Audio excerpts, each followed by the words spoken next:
Saya mencoba membedah kitab-kitab, bermajlis dengan para ulama, bermulazamah dengan ulama ahli hadis, dan saya pastikan kepada mereka, akhirnya urutan berikut insyaallah taala urutan yang lebih banyak dipegang oleh para ulama-ulama ahlus sunnah wal jamaah dari hadis-hadis yang sahih bahkan mutawatir.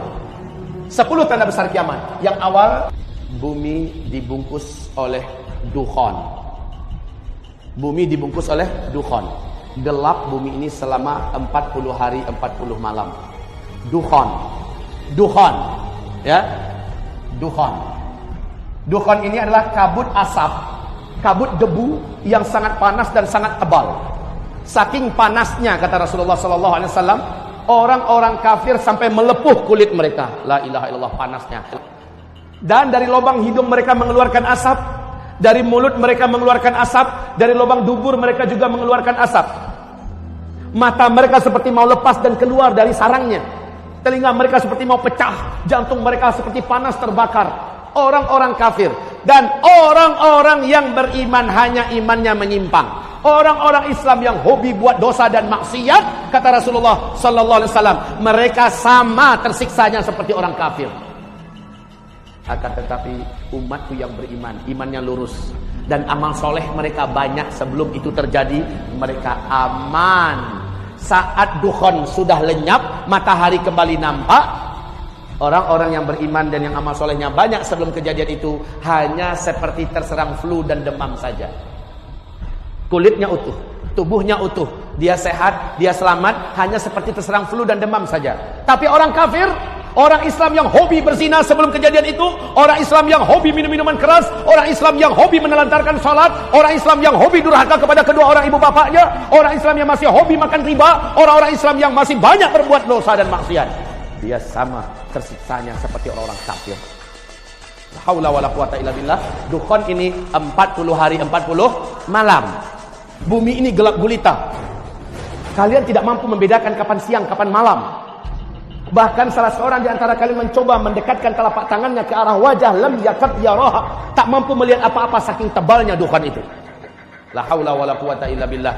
Kaum muslimin yang kami muliakan, setelah dukhan hilang, lenyap, apa kejadian? Besok harinya manusia dikejutkan dengan musibah lanjutan. Semua teknologi sudah berhenti. Semua teknologi sudah berakhir. Listrik tidak ada lagi, sinyal sudah hilang, mobil tidak bisa dihidupkan, pesawat tidak bisa dibawa terbang. Semua yang memanjakan manusia dari teknologi dan penemuan-penemuan modern berakhir. La haula wala quwata illa billah. Kenapa? Ada penyebabnya. Teknologi musnah. Iklim udara di dunia menjadi panas. Sementara ketika orang keluar, sudah banyak bangkai-bangkai yang berserakan. Apakah bangkai binatang atau bangkai manusia yang tidak mampu bertahan meninggal dunia. 40 hari Pak, dibungkus oleh kabut debu yang teramat panas. Maka banyak sekali daun-daun, bunga-bunga segala macamnya, burung-burung yang mati. Setelah itu udara di muka bumi dan iklim udara juga berubah drastis menjadi panas. Air menjadi sulit didapatkan. Air-air menjadi kotor karena debu tadi telah turun dan mengendap kembali di bumi. La haula wala quwata illa billah. Kaum muslimin yang kami muliakan, sejak itu kelaparan mulai melanda di muka bumi. Serentak seluruh dunia mengalami kelaparan.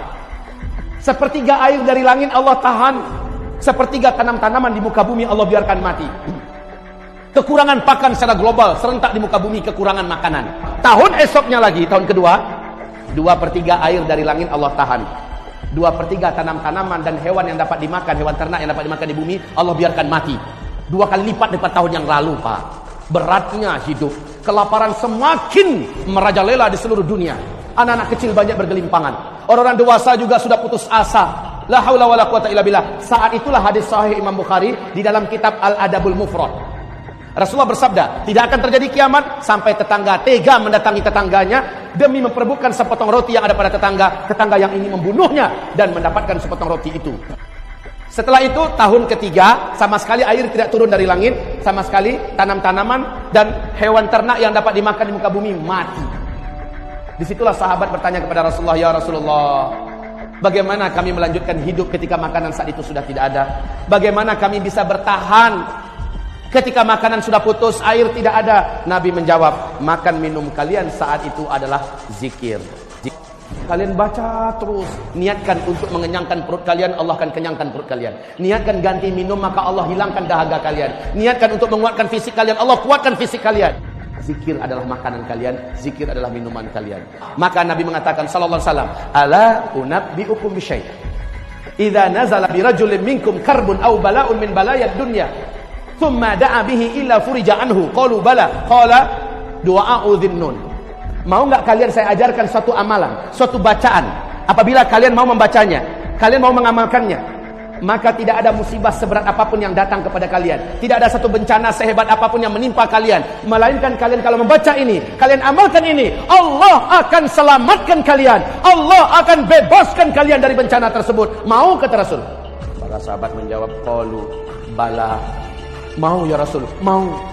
Nabi mengatakan, du'a'u dhinnun. Doa Dhunnun. Dhunnun itu adalah gelarnya Nabi Yunus. La ilaha illa anta subhanaka inni kuntu minal zalimin. Sama-sama baca.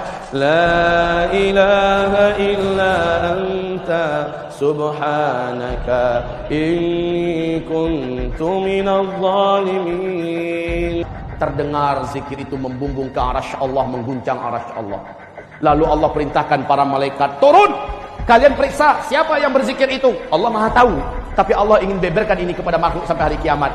Malaikat periksa, ternyata zikirnya Nabi Yunus. Maka kata Rasulullah, siapa yang berzikir dengan zikir Nabi Yunus, apapun musibah yang dihadapinya dalam hidup, Allah pasti akan lepaskan dia dari musibah itu.